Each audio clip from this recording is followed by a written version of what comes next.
Tonight, outrage continues to trail the killing of a Lagos-based lawyer, Bolanle Rahim. President Buhari condemns the police shooting and orders strongest possible action against the culprits.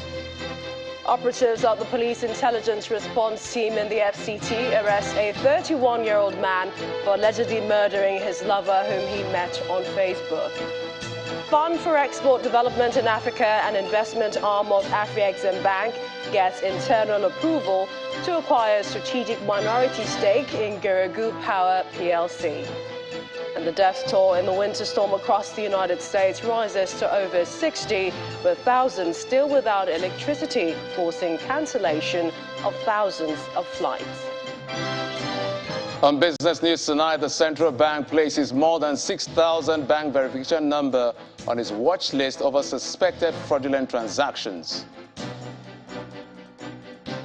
On sports news tonight, Chelsea earned their first Premier League victory since October the 16th as Kai Havertz and Mason Mount's goals secure a 2-0 home win over Bournemouth at Stamford Bridge.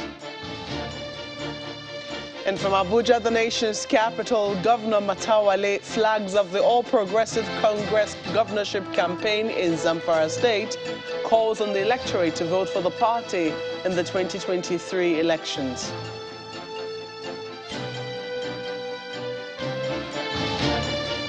More Nigerians are expressing outrage over the cold-blooded murder of the Lagos-based lawyer, Mrs. Bolanle Rahim, by a police officer in the Ajah area of Lagos State on Christmas Day. This time, the president has weighed in on the incident, which he condemned, describing it as heinous and senseless, while giving assurances to the family that justice will be done. In a statement by his media aide, Mr. Garba Shehu, President Muhammadu Buhari says, "I am deeply shocked and saddened to learn of the brutal killing and have directed the police authorities to take the strongest possible action against the culprits already held in detention." While commiserating with the Rahim family and the NBA, President Buhari explains that the incident is a stark reminder of the recurring menace of the mishandling of weapons and a wake-up call to law enforcement agencies to ensure the full implementation of reforms on the subject of weapons handling and protection of the rights of citizens. On still more condemnations trailing the killing of the Lagos-based lawyer Bolanle Rahim, allegedly by an assistant superintendent of police identified as Drambi Vandi. Now, 5 of the presidential candidates in next year's elections in their separate tweets have condemned the killing, stressing the need for reforms of the Nigeria police force to end cases of police brutality and extrajudicial killings. The candidates are Atiku Abubakar of the People's Democratic Party, PDP, Rabiu Kwakwanso of the New Nigeria People's Party, NNPP, Peter Obi of the Labour Party, LP, Omoyele Sowore of the African Action Congress, AAC, and Bola Tinubu of the All Progressives Congress, APC. The PDP candidate on his Twitter handle wrote, "I call on police authorities and the justice system to expedite action on the matter, as justice delayed is justice denied. This will serve as a deterrent to the incidents of irresponsible shooting of innocent citizens by law enforcement agents." Also expressing similar sentiments, the NNPP candidate, Kwakwanso, wrote, "The murder of Mrs. Bolanle Rahim by a trigger-happy policeman underscores the need to bring thorough sanity into the Nigerian police force. Police officers should be the first layer of protection for citizens and shouldn't be consistently caught being the opposite." The LP candidate, Peter Obi, who expressed shock over the mindless killing, said the lawyer's death is a huge loss. Part of his statement reads, "The killing and the loss of many innocent lives across the nation to trigger-happy policemen is the reason why I will embark on immediate and intrusive security sector reform and governance." Relatedly, he says we must improve the functioning and effectiveness of the police by strengthening their civilian oversight, as well as increasing their strength, material, financial allocation, and enhanced professional training. He says our national policing strength must be relative to our national population and meet global standards. Also, the AAC candidate, Omoyele Sowore, said it is sad that the police haven't learned any lessons from the EndSARS protests of October 2020, saying a system of impunity that is used to snuffing life out of Nigerians must be stopped. On his part, the APC presidential candidate, Senator Tinubu, said Mrs. Rahim's killing by trigger-happy cop underscored the need to reform the police. His tweet reads, "I share the grief and frustration of Nigerians over the senseless killing of Mrs. Omobolanle Rahim by a police officer on Christmas Day in Lagos. The avoidable tragedy which cost the family a beloved member and our country a diligent legal professional underscores yet again the crucial importance and urgency of reforming the Nigeria police force. They all expressed heartfelt condolences to the family of the victim and the Nigerian Bar Association and demanded speedy and effective action on the matter by police." In another case of murder, operatives of the Police Intelligence Response Team have arrested a 31-year-old man who allegedly killed his lover in the Federal Capital Territory. The suspect, who was paraded at the RRT office, confessed to hitting the victim with a pistol during an argument. Our correspondent, Emperor Simon, has more.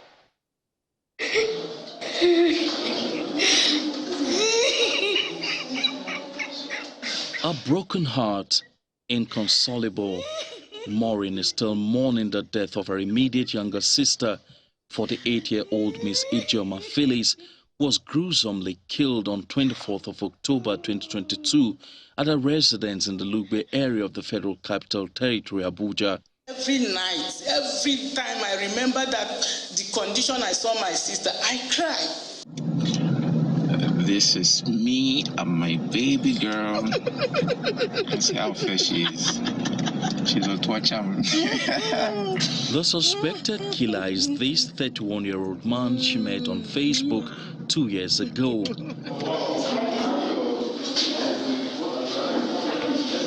He's been arrested by operatives of the Nigerian Police Intelligence Response Team, IRT, and is now in their custody. Narrating what transpired on October 24th, the suspect says he had an argument with late Miss Phyllis over a Highlander car she gave to him. When I came around, the argument started all over again about the car, why I should sell it, and all that. And it was at this point and at this juncture that she raised her voice, she started insulting and everything. She went to the sitting room, dropped out the home theater on me, which I still defended. It was when she got back to the pursuit the second time to come back, then it was really unintentional because I was angry and all that. Yeah, I shoved it, I snatched it away from her and shoved her with it. She fell down. Now, when she was coming up, involuntarily I hit her with the pestle, and that was when she fell down and she started crying and saying, "Why did I hit her?" and all of that. When contacted, the Force Public Relations Officer, Mr. Olumuyiwa Adejobi, says the arrest of the suspect followed the directive by the Inspector General of Police to fish out the culprit and to ensure no stone is left unturned in dealing with criminal elements.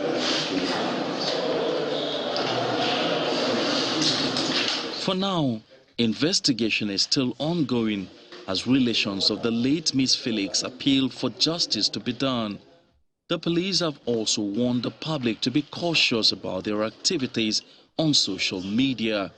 Emperor Simon, Channels Television News.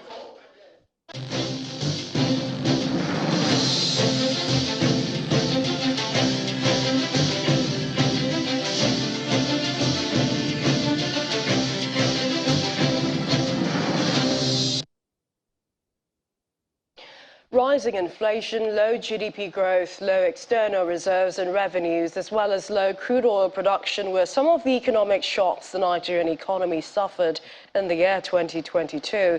No thanks to challenges of insecurity, oil theft, the Russia-Ukraine war and flooding, which saw the government intervene through various policies to revive the economy. We turn our attention to the economy as we continue our review of various sectors in 2022. The year 2022 started with high hopes for Nigeria, as projections by the World Bank revealed that the country's economy would grow to about 3.8%. For an economy that was only trying to recover from the global effect of the COVID-19 pandemic, that projection was good news. However, all that began to change owing to the disruptions caused by insecurity, low revenue generation, especially arising from a deep cut in crude oil production. The Russia-Ukraine war has also impacted the economy, as some critical imports such as wheat continue to be disrupted. By the end of the third quarter, the World Bank advised that the nation had to make hard choices or face a worse economic downturn in the months and years ahead, as it reviewed downward its growth projection to 3.1%. The World Bank backed its advice with some economic realities, such as slow economic growth in the third quarter due to a weak performance in critical areas of the economy. Key macroeconomic indices such as the rising inflation currently at 21.47% as at November, from the October rate of 21.09%, low debt to GDP ratio, low external reserves, sharp cuts in crude oil production, flooding, job losses and revenue shortfall still raised concerns. Once there is security, investment will come. Investment cannot come without security. First thing first. You are not also sure that your investment will be safe because of insecurity. That's number one. Then number two, once the insecurity comes, people will invest in manufacturing and they will invest in agriculture. Agriculture has to be revived. And revive in a way that agriculture works in most countries. With these new trajectories, it may just be high time for the government to change its plans. While Nigerians were still grappling with the rising inflation and its attendant effect on food prices and the general cost of living, then came the floods, with devastating effect on farmlands and crops. Virtually every state in the country was seriously affected, displacing over 1.4 million persons. Approximately 2,776 persons were injured, while 612 persons lost their lives. This, however, came with assurances from the government through the provision of relief materials and funding to boost dry season farming to cushion the effects. The bank released a sum of 57.9 billion under the Anchor Borrowers program to 185,972 new projects for the cultivation of rice, wheat, and maize, bringing the cumulative disbursement under the program to 1.01 trillion naira. Disbursed over 4.2 million smallholder farmers cultivating 21 different commodities across the country.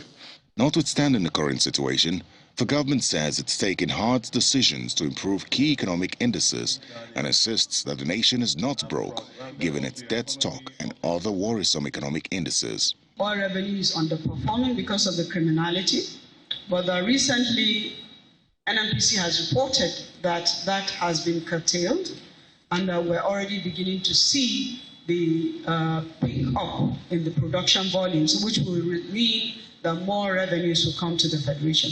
You're broke when you don't have anything coming in. And just before the end of the year, the Apex Bank in October came up with a policy to redesign the Naira. The bank cited reasons such as the need to take control of currency in circulation and address the hoarding of Naira notes outside the banking system, the shortage of clean and fit notes in circulation, and the increase in counterfeiting of high-denomination Naira banknotes. This was then followed by the pegging of the limit of cash withdrawal at 20,000 Naira daily withdrawal limit on individual accounts and 50,000 Naira limit on over-the-counter third-party checks. This generated a lot of debate from Nigerians.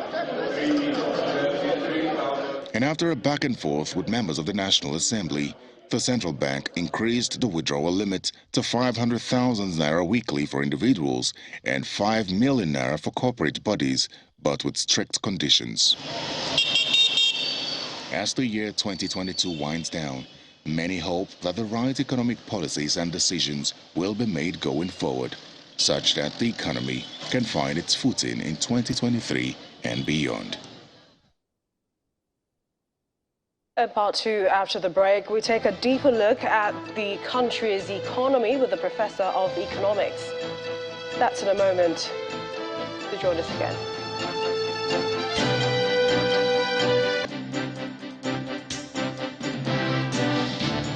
Welcome back. If you just joined us, you're watching the news at 10 live on Channels Television. Here's a reminder of our main stories. Outrage continues to trail the killing of a Lagos-based lawyer, Bolanle Rahim.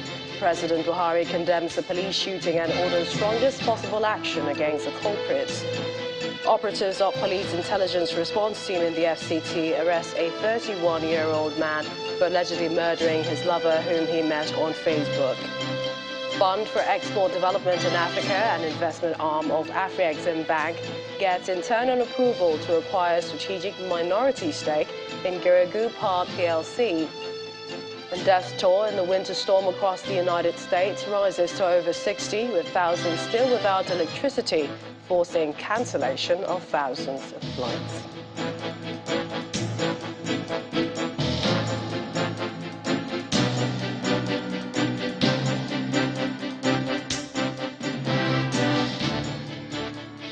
Let's now take a deeper look into our assessment of the economy in 2022. And joining us to discuss this in the studio here in Lagos is an economist, Professor of Economics at the Lagos Business School, Professor Bongo-Addy. Welcome to the News at 10. Thank you very much. How would you say the nation's economy performed in 2022? Well, I think it's been a mixed bag of issues. 2022 could be aptly characterized as a year of contagion. Yeah, so the Russian-Ukrainian crisis, spawned up a supply shock that harmed the global economy. So Nigeria is not exempt from that. So we had that coming in. So it's an imported inflation and, of course, debt. Yeah, the issue of debt has been one that has been embedded and accumulating in our economy over the years. But now it has reached a very critical point where it's beginning to hamper and hurt the government's ability to provide services, because the fiscus has been constrained because government is now challenged by having to service debt at very high rates. So that has curtailed critical service provision to the citizens, and then we are seeing that reflected in a high level of sufferings of the masses. And then, of course, the exchange rate debacle, which has been a constant factor in the economy over the past few years. And then we have the energy crisis again. We shouldn't be there, but that's where we find ourselves. The long queues are returning at the filling stations. And the major cities of Nigeria, like Abuja and Lagos, have been under that for quite a while right now. And that is really creating a problem for the economy. Some of them you've mentioned are global also impact and some peculiar to Nigeria, but most significant that you think hampered our economy, because in some ways the economy could have managed to buffer with things that could have occurred like flooding, but then what was most significant? Flooding is not a problem. It's a problem in the sense that it caused wreaked havoc, loss of life and property. That's a big issue, right? But then when we talk about the aggregate, the general economy, flooding hasn't been the major challenge that we faced. I think the way the economy has been managed, hasn't quite been optimal. Right, so a lot is a lot to be desired in the way the economy has been managed. We have these unproductive subsidies that everybody thought could have gone by now, but it's been sustained, and then that's been a big drain and corruption reading. Everybody knows that, so that has actually hurt the economy. And then, of course, we have this. The call on Nigeria's economy is a call on oil price. We shouldn't be where we are right now. Actually, the Russian-Ukrainian crisis, even though it carries that supply shock, bad news for global economies that are oil importing. But for an oil exporting country like Nigeria, if we had maintained our volumes at 2 million barrels per day, okay, at such high price, we would be actually smiling to the banks right now. But unfortunately, it's not the case. Again, because of the poor management of the economy and the inability of the government to take decisive action on oil theft. How do you think we can get the economy back on track? I mean, and this is also as we get into an election year. Is there anything that the government can do right now? I doubt there is much left to be done, because we just have to take the things as it is, because there is no policy that they can release right now that have any impact on the economy until, because we talk about the time lag between policy and this full impact, so that takes quite a number of time. So I don't see what could be done right away to begin to get the economy. But of course, they can still continue to lay some foundations. Yeah, when I said mixed bag, I know that some policies have been passed, some bills, like the Petroleum Industry Act, okay? Earlier I was speaking to some people today, and I said that it's too early to begin to evaluate the impact of that. And then we have the Electoral Reform Act as well. So, like I said, the test of the pudding is in the eating. So we are still to put those things to test. The election is coming in February next year. That is when we will know whether the Electoral Act is actually, will help us. So those are some of the improvements I think that will help us to run a transparent election, because politics determines everything in Nigeria. When we have the right people in place, I'm sure that they will, of course, be decisive about policies, and then we will be sure that we have a growing economy, because that's what everything is all about. Professor of Economics, Professor Bongo Adi, thank you for joining me on the News at 10. Thank you.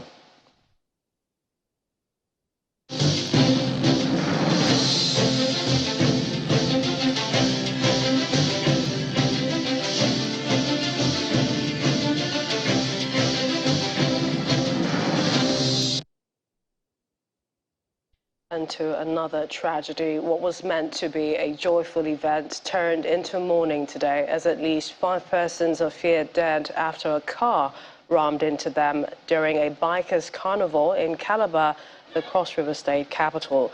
The driver of the car was believed to have lost control of the vehicle and ran into the spectators who had gathered at the popular Bogobiri Carnival Calabar route, watching the display of bikers who came from far and near to participate in the 2022 carnival. Some of the spectators sustained serious injuries and have been rushed to hospital. The incident forced the event to end before the arrival of Governor Benayade at the carnival scene.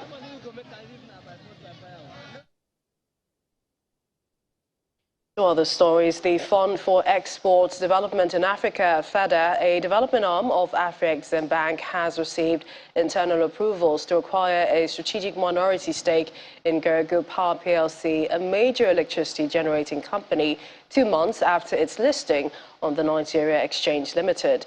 FEDA says the planned acquisition is part of its intervention efforts in Africa's energy sector and is in line with realizing Nigeria's power sector roadmap. In a statement, the chairman of Geregu PLC, Mr. Femi Otedola, explains that in a period of contracting economic activity globally, to attract this investment from FEDA is testament to our long-term strategic plans and will accelerate our expansion to the wider West African market. On his part, the president of Afreximbank, Professor Benedict Orama, believes that the proposed investment marks a critical step towards supporting Nigeria's power sector and advancing Africa's industrialization and energy security. For the Chief Executive Director of FEDA, Marilyn Ngoyi, the deal shows FEDA's ability to harness opportunities in sectors that are critical in driving the structural transformation of trade on the continent. The Afreximbank's FEDA and Geregu proposed deal is subject to satisfactory diligence and documentation among parties. We're off to Abuja for more stories. Here's Markwe Ogun Yusuf. Hi, Markwe. Hello, Millicent. Well, politics begins. Look at our stories tonight. Governor Bello Matawalle of Zamfara State is urging the electorate in his state to vote for the All Progressives Congress, the APC, in the 2023 elections. The governor made the call while addressing supporters in Kaura Namoda during the flag-off of the governorship campaign in the state. Our correspondent Sadiq Ilyasu reports.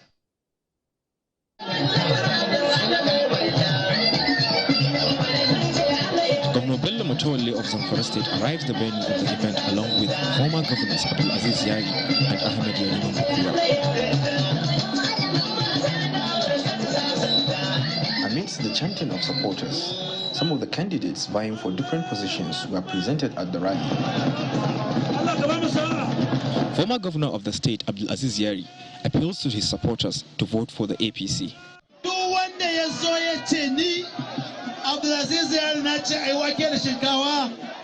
I urge you to discard what people are saying. Vote for APC at all levels. Don't do rice and beans. If you're voting for APC, vote only APC in all the elections. Governor Matawalle, who is vying for a second term in office, expresses hope in the 2023 elections.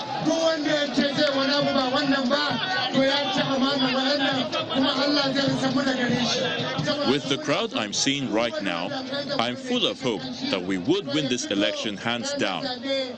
So I urge you, just like you will vote for me, vote for Asiwaju Bola Tinubu and vote for everyone contesting on the platform of the APC.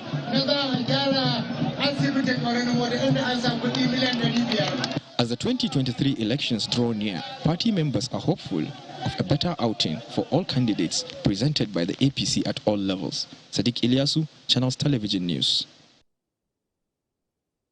Meanwhile, the Labour Party now has a new Director General for its Presidential Campaign Council.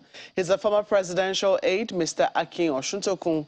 He replaces Dr. Donyo Kukwe, who resigned his position following his conviction for violating the Money Laundering Act. Until recently, Mr. Osuntokun was the zonal coordinator south of the party's campaign council. After the announcement, the presidential candidate of the party, Mr. Peter Obi, affirms that his party is focusing on its mission. Because hope is what drives every process.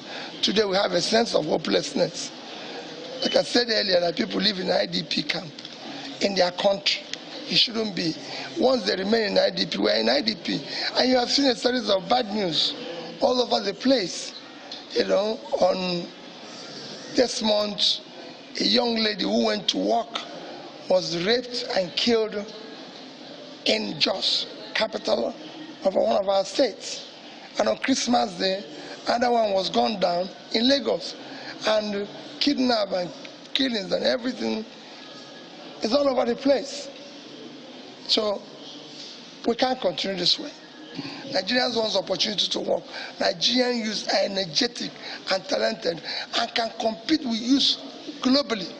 I've been in that space. What I say is that as long as Nigerians are suffering, every Nigerian is suffering. You cannot believe, you can't be a rich man in a poor environment. So if somebody, I said, as long as they're home, if they're not in their houses, Nigeria is not in their houses. That's not the marketing. Because I've said it before, as long as there's insecurity in the Northeast, there's insecurity in Nigeria. As long as there's insecurity in the Northwest, there's insecurity in Nigeria.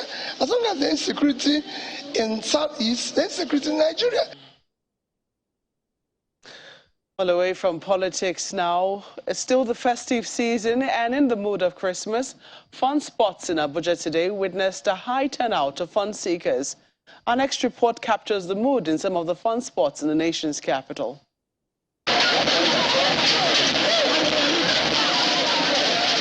One thing that the holidays afford Nigerians is family time. With no deadlines to meet and no customers to run after, parents are spending time with their kids in fun spots across the nation's capital. Usually, most residents of the nation's capital travel to be with their relatives. However, that's not the case for these ones. They've chosen to relax and have fun in the best possible way they can given the circumstances. Last year, we'd say things are a bit better, but the turnout today was so massive. Maybe because people didn't travel much because of the hardship. So they now use the opportunity to entertain themselves here today. It was something else. This year is better. Unlike last year, people were able to gather little things to travel. But this year, maybe because of the insecurity, everybody was here. And then they have to do the fun with their family here, and it's nice. Well, people have been complaining that there isn't money this time around, But I seem to see people having more fun this time around, even though Nigerians are actually very resilient people. So we tend to have fun even when we shouldn't. So I think it's lovely. This Christmas seems to be more interesting. The state of the nation is not lost on some of them, despite the fun they're having. One issue that resonates with some of them is insecurity. Irrespective of the political party aspiring for the post of the presidency, I will urge them to do something to improve the economic situation of the country. I think that is a major problem. If we tackle the economic situation of the country, I think even the insecurity of the country will be minimized. Any leader that will be coming in should look at the security situation. You know, if there's no peace in the country, you can't achieve any economic development. So they should look at, the new leader should look at security first, and then maybe the economy. While the Yuletide season offers these Abuja residents an opportunity to reunite with their friends and families, they are hoping for better leadership as the nation heads into the general elections in less than 2 months.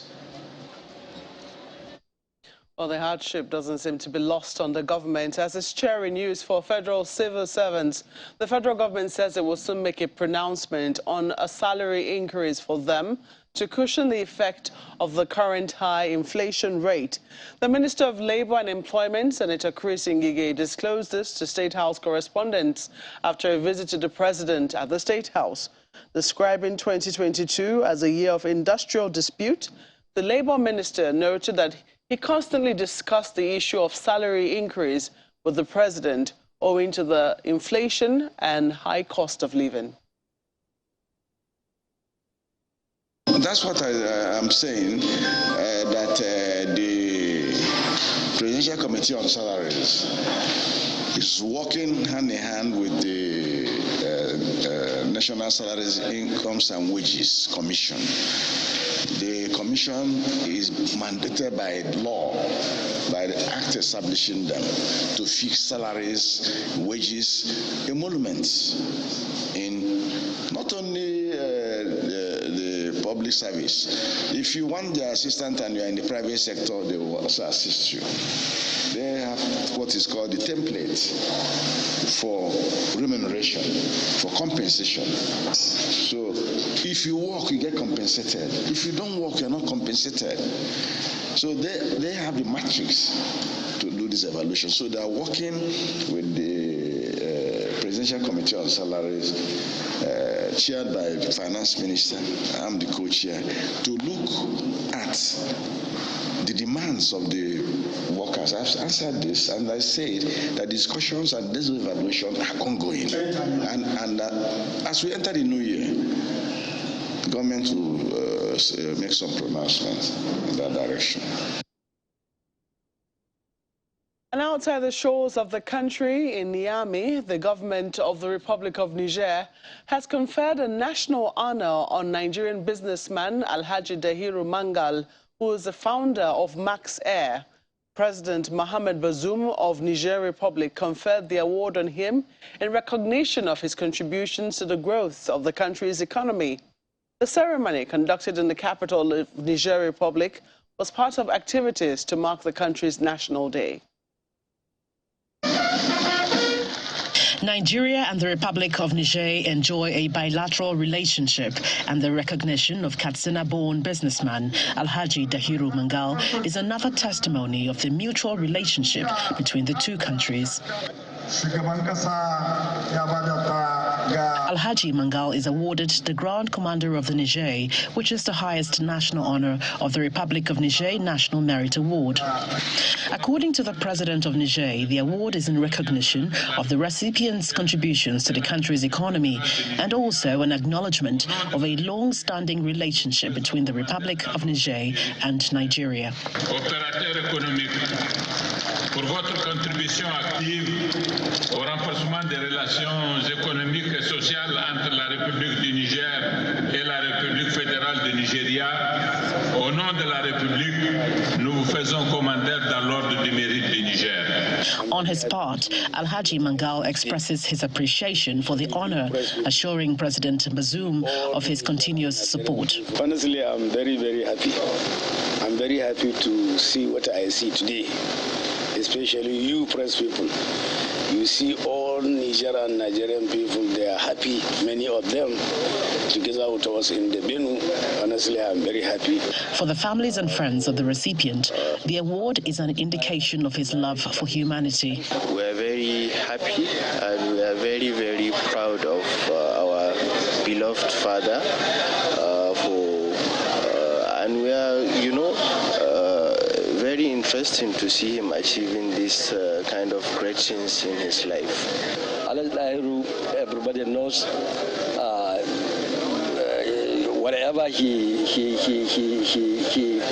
put ahead of him, he will make sure that he achieve and excel in it. And his various contributions to both the socio-economic development of Nigeria and Niger Republic, that is what earned him this recognition. Other recipients from Nigeria include Governor Mai Malabuni of Yobe State, Governor Abubakar Bagudu of Kebbi State, as well as former Secretary to the Government of the Federation, Mr. Babagana Kingibe, among others. And that's all from Abuja. It's back now to you, Millicent. Many thanks, Mark. And to some company news here. Hair extension brand Lush Hair Nigeria has found it befitting to appreciate its customers this festive season with its Lush Hair Braid to Millions promo. And a grand prize ceremony held in Lagos to end the promo, which has been on since November. Various prizes were given out to the winners, with the grand prize a brand new car. It's the grand prize ceremony of Lush Hair Braid to Millions promo, which was launched in November to reward and celebrate loyal customers across the country this holiday season. Numerous freebies, including 100 megabytes of data in each Lush Hair Park, electronic gadgets and foodstuffs, among others, have already been won by customers who purchase Lush Hair products. This promotion was majorly to make people try more and more of Lush Hair, and we wanted to reward people this Christmas season and make them feel beautiful. And ₦1 million was also awarded to 10 customers. At this ceremony, a raffle draw is done and more freebies are given out. Beautiful bag of rice.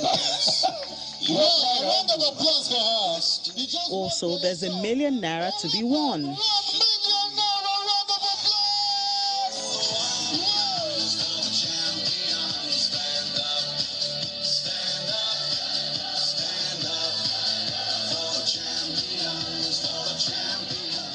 I just can't express how happy and grateful I am to Lush for this opportunity.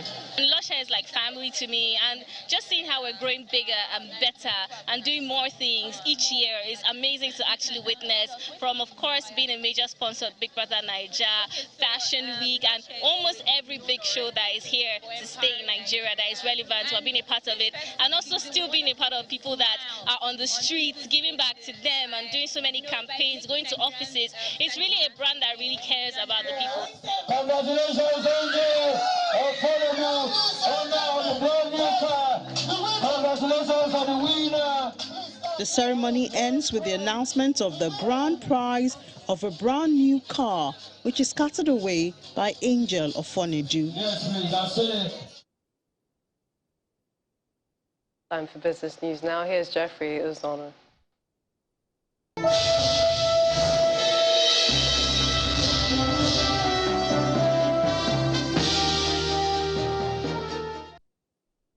Thanks, Millicent, and welcome to Business News. The central bank says it has placed over 6,000 BVN on its watch list for fraudulent activities. In its recently released financial stability report, the CBN noted that the number had risen by 13% from over 5,000 reported in the fourth quarter of last year. The Apex Bank explained that the assessment of 28 banks in the country showed that some infractions were made while regulatory actions were taken to ascertain compliance with the framework for BVN operations. In March this year, 4 deposit money banks in the country lost a total of 1.77 billion naira to fraudulent activities involving bank employees and customers.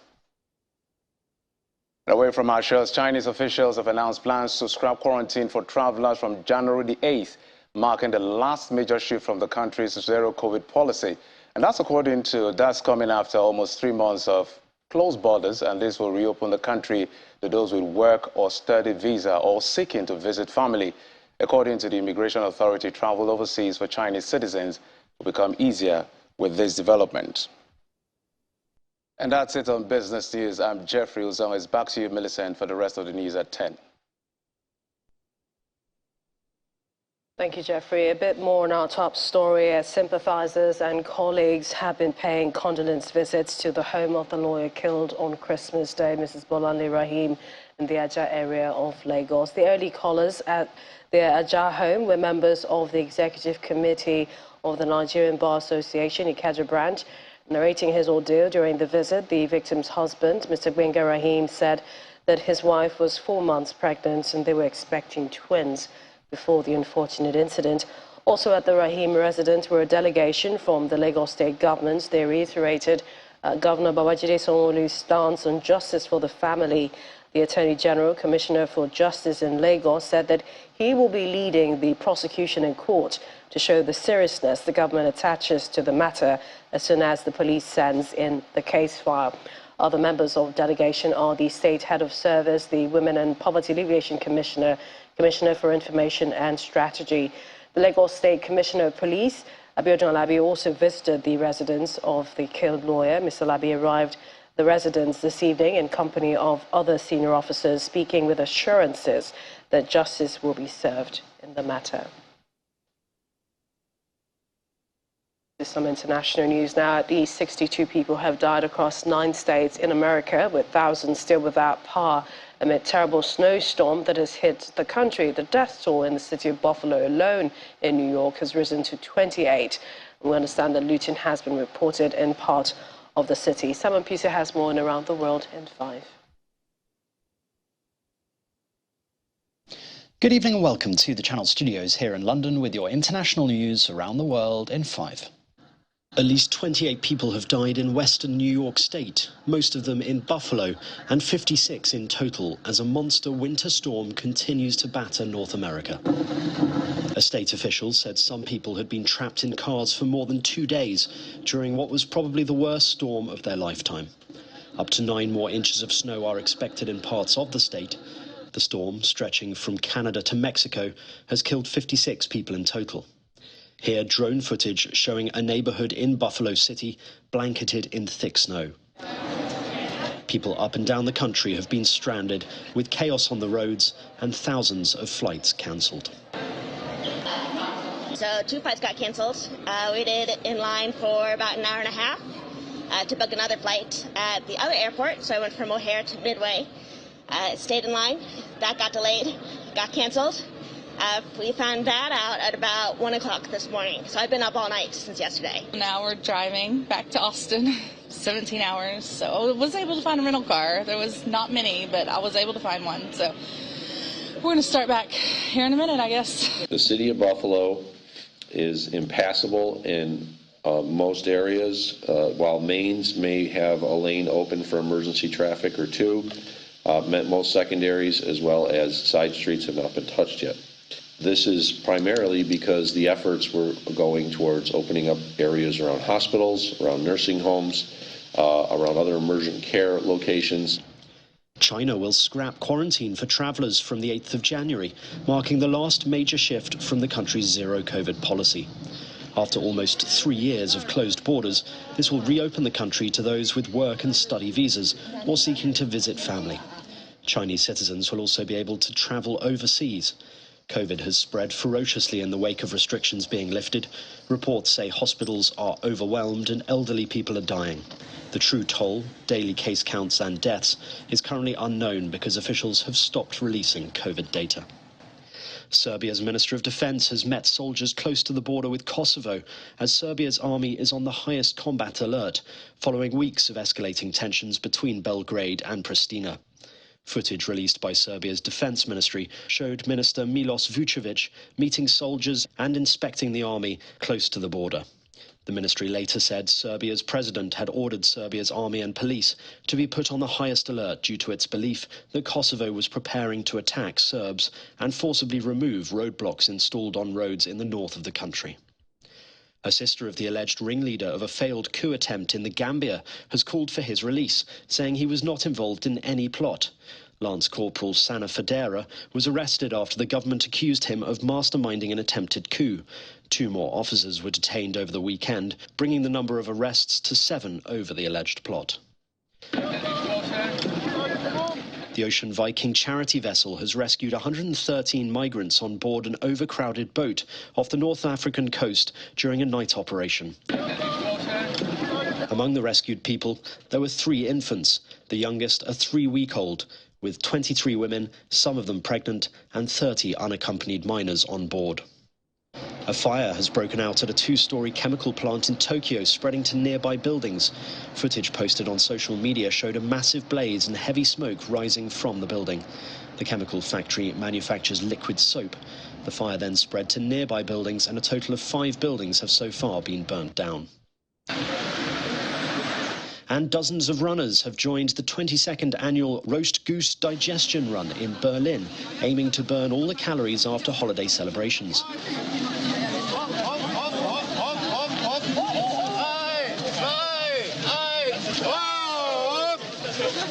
Roast goose is a traditional Christmas food in Germany, served with red cabbage, kale and potato dumplings. With the co-organizer dressed as Santa leading the group, a mock goose in his hands, participants ran for 5 kilometers until they arrived at a small cabin where they were rewarded with mulled wine and pastries. And that's your international news around the world in 5. Now back to the Channel studios in Lagos.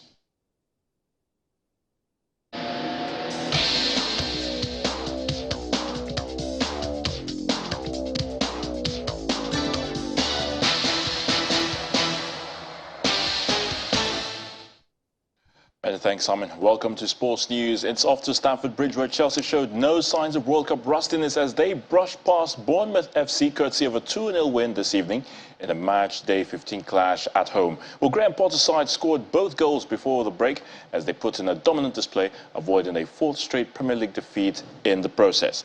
It was the Blues' first Premier League win since October the 16th, with Kai Havertz and Mason Mount getting the vital goals. For Manchester United, well, they also bounced back, winning by 3-0 at Old Trafford against a hapless Nottingham Forest. It's off to France, where PSG, that's Paris Saint-Germain manager Christophe Galtier, has confirmed that Lionel Messi will return to the Ligue 1 club at the beginning of January next year. Now, the Argentine forward and skipper, a 7-time Ballon d'Or winner, scored 2 goals to lead his country to victory over the Les Bleus of France on penalties in the World Cup final in Qatar some 9 days ago. But the 35-year-old will miss PSG's home league game against Strasbourg on Wednesday and a trip to Lens on Sunday. Now, the Bobsled and Skeleton Federation of Nigeria has commended the athletes for their top-level performance at this year's Push Championships in Lagos. A technical director of the federation, Seun Adigun, says it will continue to develop more athletes in the winter sports through domestic competitions in the coming years. And Novak Djokovic has landed in Australia as he returns to the country almost a year after he was deported. Now, the Serb's visa ban was overturned in November after being controversially deported before last January's tournament in Melbourne, with his visa having been cancelled in the public interest. Australia has since lifted its requirement for visitors to show proof of vaccination against COVID. And that's Sports News. I'm Ayotunde Balogun.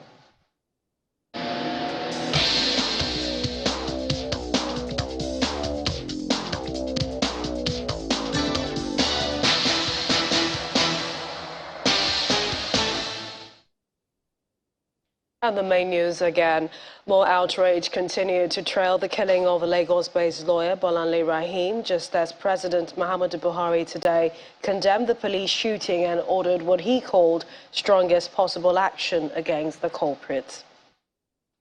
Also today, operatives of the Police Intelligence Response Team in the FCT arrested a 31-year-old man for allegedly murdering his lover, whom he met on Facebook. And the death toll in the winter storm across the United States today rose to over 60, with thousands still without electricity and forcing cancellation of thousands of flights.